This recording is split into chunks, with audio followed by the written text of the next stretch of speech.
Good morning. Margaret Buckley, a prisoner in Mountjoy prison at the birth of this state, wrote, "Have you ever stopped to think what a powerful weapon a key is?" Interesting, I think. You think about it. A country should be judged by the way it treats its most vulnerable people. And I'd just like to ask the question, how does this republic rate when dealing with one cohort of our vulnerable, namely our prisoners? I'm sure everyone in this hall has a preconceived idea of what prison is like. Crime, criminals and prisons are subjects that most of us have strong views on. Our views are tailored, though, by our prejudices. That's fair enough as far as it goes, but what is not as fair is if our prejudices are informed by misinformation or untruths. It's probably fair to say that most people are afraid of people who commit crime. We're afraid that a criminal will injure us, or will damage our property, or will steal our belongings. But that's not a new phenomenon. I suppose if we could banish our criminals, we would be happy. But that's what we did, and we did it for many years after the passing of the Transportation Act in 1818. In fact, between then and the 1850s, we deported about 53,000 of our people to America and Australia. As long as criminals were deported, society felt reasonably safe from these particular people, but deportation did not stop crime, even petty crime. When deportation ceased, we had to look after our own criminals. Now society did not feel as safe, as we could no longer banish our unwanted, therefore proper, secure prisons had to be built. Mountjoy Prison was constructed in 1850 as a model prison. It didn't remain a model prison for very long. It was modelled on the design of Pentonville Prison in England. It had 496 single cells, each with a ceramic flushing toilet and a copper wash-hand basin. The prison also had a complex ventilation system which provided fresh air for each cell and also heating during the cold weather. The flushing toilets and the wash-hand basins were removed in the 1860s. The reason apparently was that it was considered that prisoners, coming as the perception was from the uneducated classes, would not know how to use such modern conveniences. In any event, because of people's impressions of the social standing of prisoners, I'm sure that the removal of flushing toilets and wash-hand basins from Mountjoy Prison in the 1860s did not excite much conversation around dining tables of the leafy suburbs of Dublin. However, the perception that it was only the poor, the uneducated and the destitute that ended up in our prisons was incorrect. If we look at our prisons down through the centuries, we find that academics, poets, freedom fighters, political leaders, trade unionists, suffragettes, reformers, conscientious objectors and many others passed through the gates of our prisons. We inherited many of our prisons from the British. Mountjoy, Portlaoise, Limerick and Cork prisons are in active use today. We did very little with them up to the very recent past. They did not have in-cell sanitation. They were forbidding places, but they served their purpose in that our criminals could be shut away and therefore out of sight and out of mind. But don't forget that others were similarly banished by this, our modern republic. We need only think of our children who were banished to our industrial schools, our young women who ended up in the Magdalen laundries, or those who spent much of their lives in our mental hospitals. Society can be judged on how it treats its vulnerable people, and we have, as a society, been judged. Prisoners are vulnerable people, and some are more vulnerable than others. Prisoners are our responsibility, which means they are your responsibility and my responsibility. No one can shy away from the fact, despite the temptation to say that prisoners are the responsibility of the governor. Prisoners are sent to prison in our name. We decide through our elected representatives what penalties are appropriate for the punishment of different types of crimes. When people are sent to prison, the governor, on our behalf, manages these people. We now have 14 prisons in the Irish prison system. One is a dedicated women's prison, one is a young person's prison. We also have 2 open prisons. We've built some new prisons and wings of prisons and have refurbished certain parts of old prisons. At present, there are approximately 4,200 prisoners in our prisons. They are there for a range of crimes, from murder to petty theft, from driving offences to public order offences, and at the lowest end of the spectrum for failing to pay fines. When you read the reports of some trials in our courts and the description of some of the crimes committed, do your prejudices take over, and do you say, there is no punishment that is too harsh for that person? Perhaps you do, and that is a natural reaction. You would probably go further and say, the key must be thrown away. I understand that. What I do not understand are certain elected representatives and certain sections of our popular press making inflammatory statements which feed into our prejudices of what a person convicted by our courts and imprisoned on our behalf should endure in prison. The punishment that people who are sent to prison should have to endure the loss of their freedom and those other rights associated with such loss of freedom. Prisoners are entitled to all other rights such as you and I enjoy. They are entitled to be treated with respect. Because of your prejudices, you may be afraid that you might come across a person who has been discharged from prison, and you might. Very few people die in prison. Therefore, 99.9% of prisoners come out of prison at some stage. What would they be like if we took the view that nothing would be good enough for them in prison, or in other words, they should be treated harshly? Let me say this, and let me say it clearly.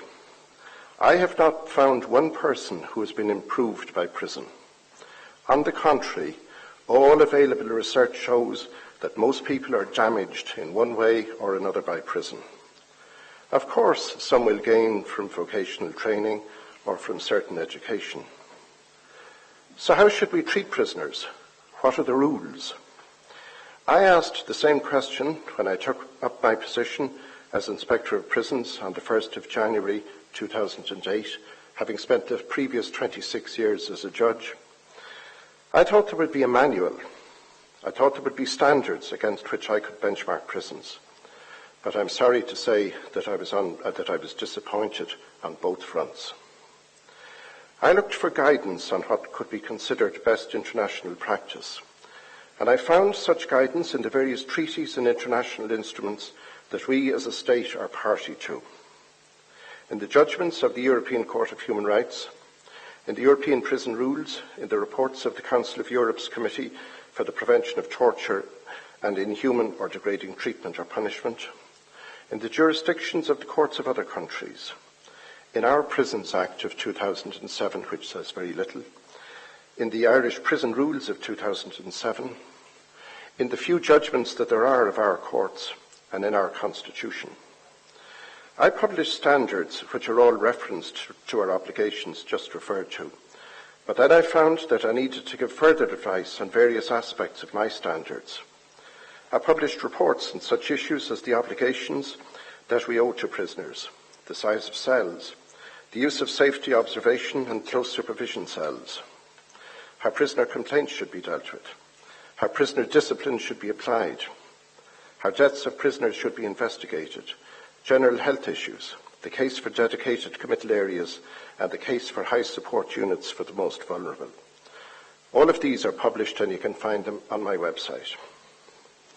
Compliance with my standards and with the advice given in my reports is what I expect when I inspect prisons, which I do on a regular basis, mostly unannounced, not alone during the working day, but at night and at weekends.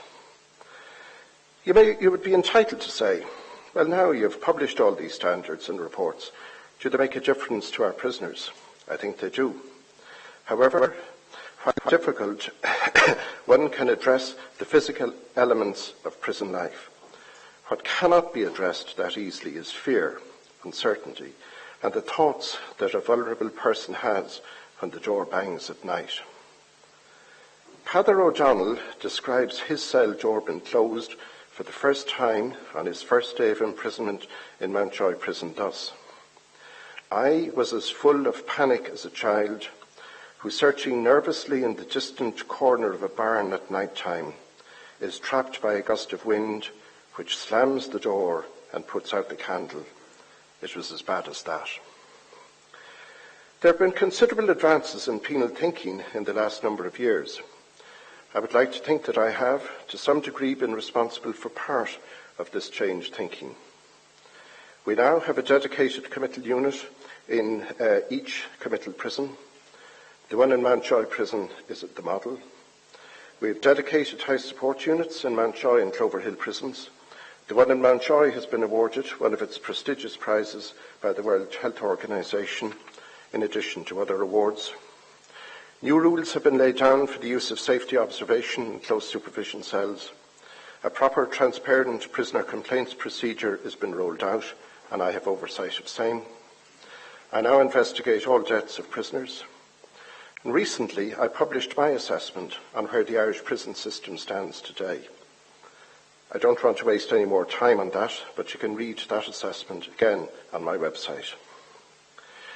However, these changes have only been introduced in the past year or so. Reports and dedicated areas will not ensure that human rights of our prisoners are vindicated or that our prisons are run to best international practice.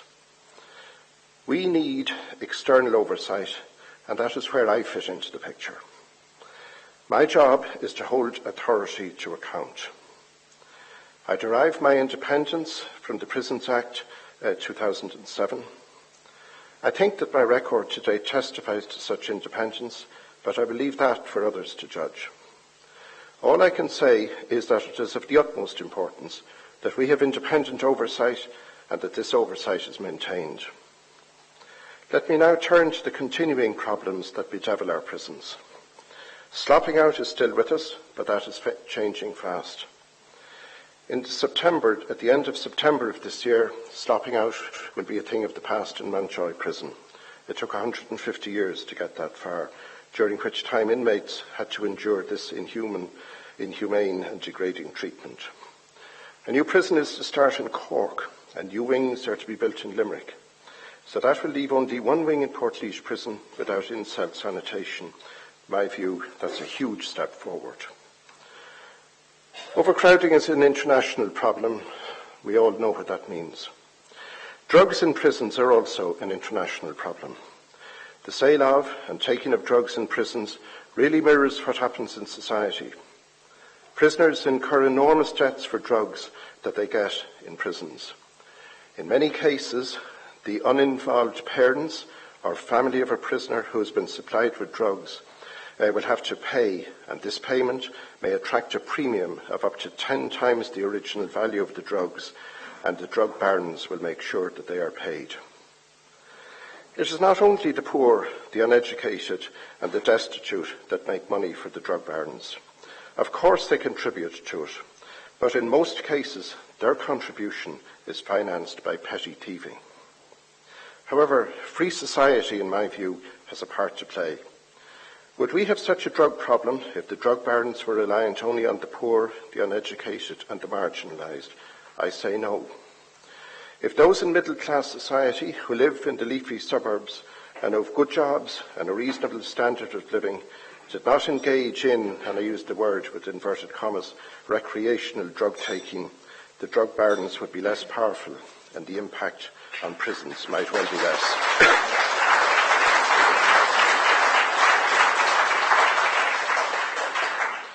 Prisoners on protection are also a huge problem. A prisoner on entering prison may well have a drug debt and is afraid. He may well be a member of a particular gang, be from a particular geographic area of the country, or come from a different ethnic background. No one can say on entering prison who their friends might be. It is difficult to blame such persons for seeking the protection of the governor.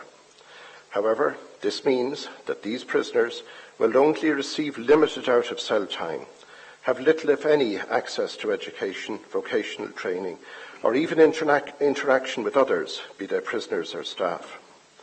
If you had a dog and kept him locked up for 23 hours a day for a year, he would likely not be the good-natured pet that he was prior to such lockup. Would you be any different if you had to suffer this for your own protection. Another problem is the culture of those who are the jailers.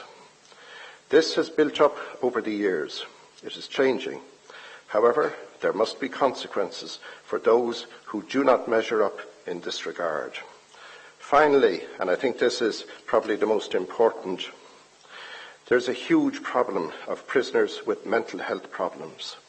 I just asked the question, is it fair that prisons now seem to be the only places for those who are the most vulnerable and the most marginalised in society? I say no. Let me turn briefly now to a hobby horse of mine, and that is why we need to send so many people who have been charged with minor offences to prison. Let me give you an example.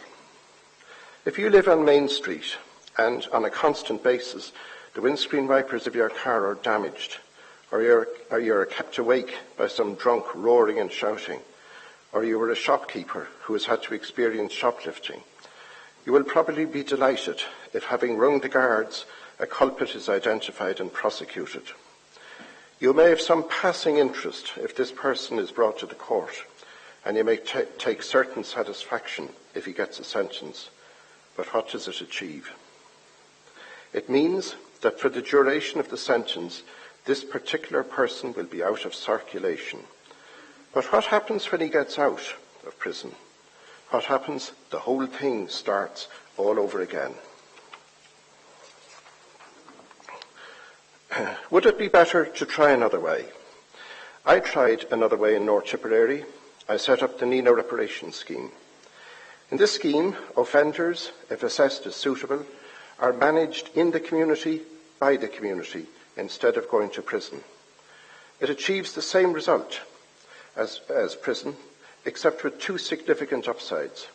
It costs a fraction of what prison costs, and the offender learns not only how to deal with his offending ways, but learns skills to help him with his life. I've also been a huge supporter of problem-solving courts. I chaired one half of the National Crime Council. My committee produced a report which advocated the introduction of community courts in Ireland. That report is sitting gathering dust, as there are a lot of reports. But you can access that report on the National Crime Council website, and I feel that this is the way to go. I would like to talk more on this particular topic, but I'm afraid time is against me. Great strides have been made to bring the fabric of our prisons, the vocational and educational training provided, and the welfare of our prisons into the present century. No prison has done more in this regard than Mountjoy Prison, which has, over the years, attracted considerable criticism, not alone from the Irish media, but from international bodies and from me in my reports. Mountjoy was built as a model prison. I said earlier, it didn't remain a model prison for long. It lost its way, and it deserved all the criticism. But now it is fast regaining its former status, and will, I think, soon be the flagship prison in Ireland. So finally, my message is that prisoners must be treated in a humane fashion. However, there are no votes for politicians in prisons, so don't let uninformed prejudices put a brake on prison reform, because, as I have said at the outset, a country should be judged on how it treats its vulnerable people. Prisoners are our people, and they are vulnerable, and I think that this country deserves to be able to treat them properly. Thank you very much.